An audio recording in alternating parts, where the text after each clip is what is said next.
Dalam episode kali ini, kita akan membahas lebih jauh tentang apa sih syarat pelunasan KPR sebagian, dan bagaimana cara pelunasan KPR sebagian, serta apa sih akibatnya bila kita melakukan pelunasan KPR sebagian. Oke, kita masuk ke syarat dari pelunasan KPR sebagian. Ini adalah hal yang umum diterapkan oleh masing-masing bank, yaitu biasanya mereka mensyaratkan kalau mau melakukan pelunasan dipercepat sebagian, minimal pinjaman KPR tersebut sudah berjalan berapa lama. Itu cukup umum untuk diatur oleh pihak bank. Dan hal kedua yang mereka atur biasanya adalah minimal berapa sih yang harus dibayarkan setiap kali kita mau melakukan pelunasan dipercepat sebagian.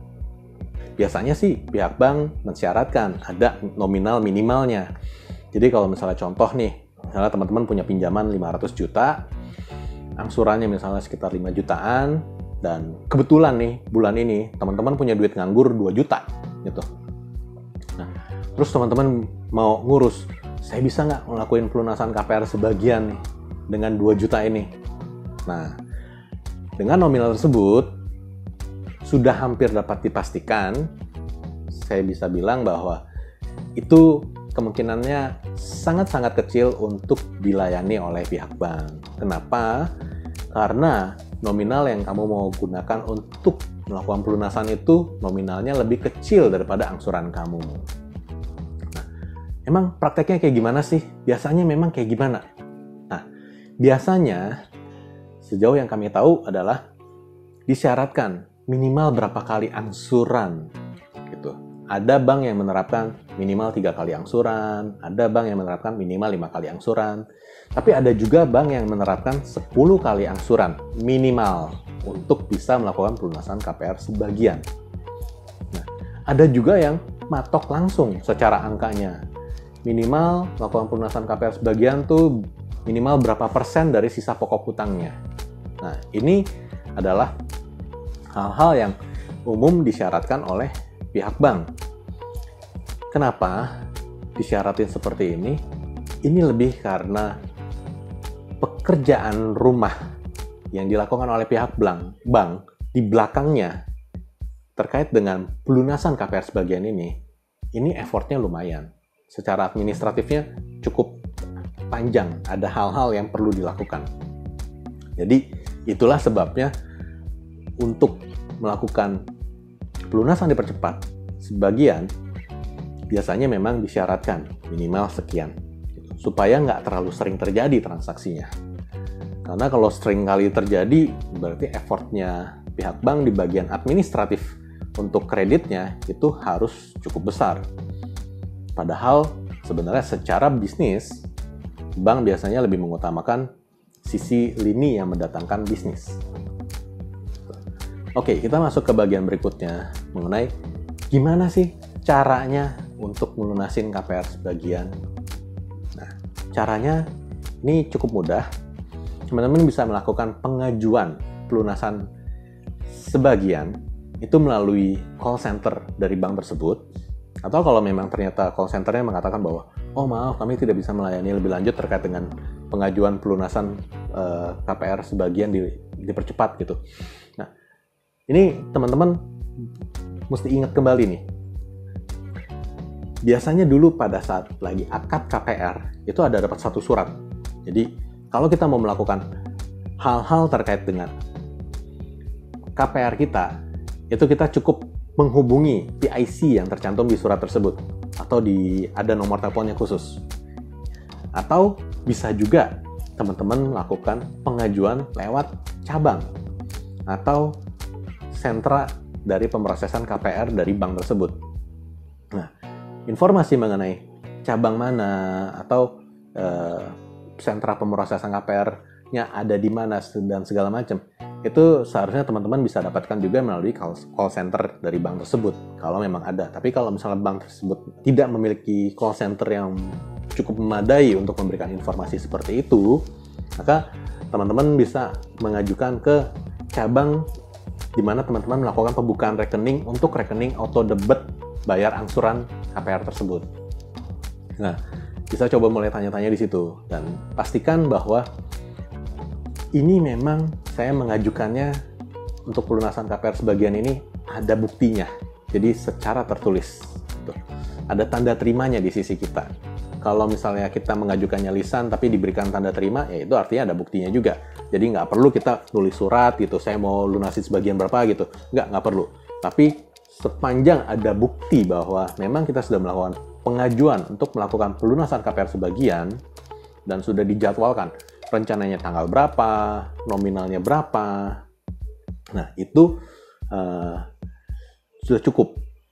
Nah, untuk pelunasan dipercepat sebagian ini nih KPR, ini ada bank yang bisa cepat akomodirnya langsung. Oke, Bapak mau kapan? Besok. Oke, siap. Nah, ada bank yang seperti itu, tapi ada juga bank yang kita perlu proses lebih lanjut, Pak. Kira-kira kita butuh 2 minggu. Nah, di sini teman-teman perlu tahu bahwa ya bank yang perlu waktu 2 minggu mungkin memang proses administratif di dalamnya itu masih cukup panjang sehingga memang agak repot. Tapi di satu sisi yang lain mungkin ada kemungkinan bahwa pihak bank tersebut juga sebenarnya masih berdoa supaya tidak terjadi pelunasan dipercepat. Siapa tahu 2 minggu berubah pikiran. Nah, kan lumayan juga. Nggak jadi turun outstandingnya, nggak jadi turun pokok utangnya. Kewajibannya membayar bunga masih tetap sama seperti biasa. Nah, ada juga bank yang seperti itu gitu. Tapi mau seperti apapun, mau dia cepat maupun lama gitu, ada waktunya. Yang penting teman-teman yang mau melakukan pelunasan KPR sebagian ini udah punya rencana, ya mesti benar-benar punya tekad yang kuat untuk bisa melakukan pelunasan KPR sebagian ini. Nah, terus apa sih akibatnya di saat kita melakukan pelunasan KPR sebagian? Nah, contoh yang tadi, misalnya 500 juta, misalnya kita mau lunasin dipercepat sebagian, misalnya nominalnya 50 juta gitu. Jadi nanti kan sisa pokok utangnya turun tuh jadi 450 juta. Nah, ini konsekuensinya apa sih? Biasanya dari pihak bank akan nanya, pada saat dilakukan pelunasan dipercepat sebagian, kan ini sisa kewajibannya tinggal 450 juta. Nah, ini teman-teman mau lakukan apa? Apakah angsurannya teman-teman yang selama ini misalnya tadi kan contohnya 5 juta gitu, mau dikecilin jadi misalnya jadi 4 juta, atau teman-teman mau dipendekin jangka waktunya, sedangkan untuk angsurannya masih tetap di 5 juta. Nah, ini yang teman-teman perlu pertimbangkan lebih lanjut. Kenapa saya mesti milih angsurannya ini dikecilin atau jangka waktunya ini dipendekin? Nah, ini sebenarnya banyak hal yang teman-teman mesti pertimbangkan lebih lanjut, yaitu terkait dengan kondisinya.